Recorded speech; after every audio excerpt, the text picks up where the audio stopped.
Tao po, Aling Aida. Ano? Delivery po, Aling Aida.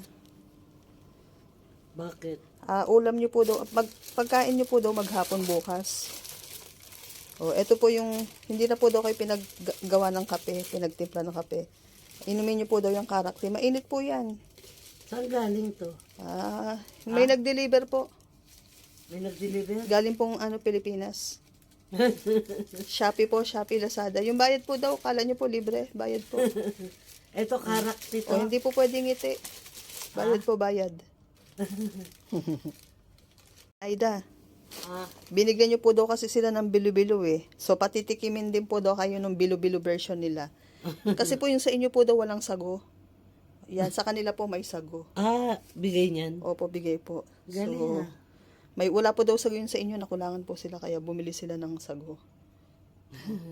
Tikman nyo po. Marami ka rin naibigay. Ano po? Gusto niyo po bigay ko kayo, mga Aling Aida? Joke. Hanggang 12 uli po ako bukas. Ayan na ang iyong pagkain bukas. Chicken yan. 4 pieces sa chicken. 4 pieces sa chicken. May chichirya ka. Ayan, karakter. May coke ka po, kaya hindi ako bumiling coke kasi may coke na yan. Ngayon, kumakain ka po ng bilo-bilo. Ubusin niyo po yung chicken parata nyo. Ay, egg parata pala.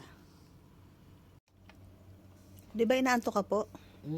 Nawala yata antok mo po, mami. Ang sarap ng mga dala mo eh.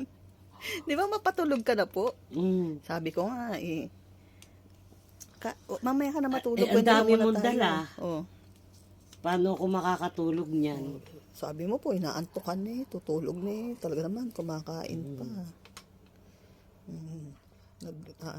Bilo-bilo. Nagre-request pa ng kape. May karakter. Hindi ko alam na may karakter. Kaya nga po yan. May food ka na maghapon. Roncha. Tapos pawis na raw siya. Nagre-reklamo. Kahapon ginaw na ginaw. Ngayon naman pawis na pawis.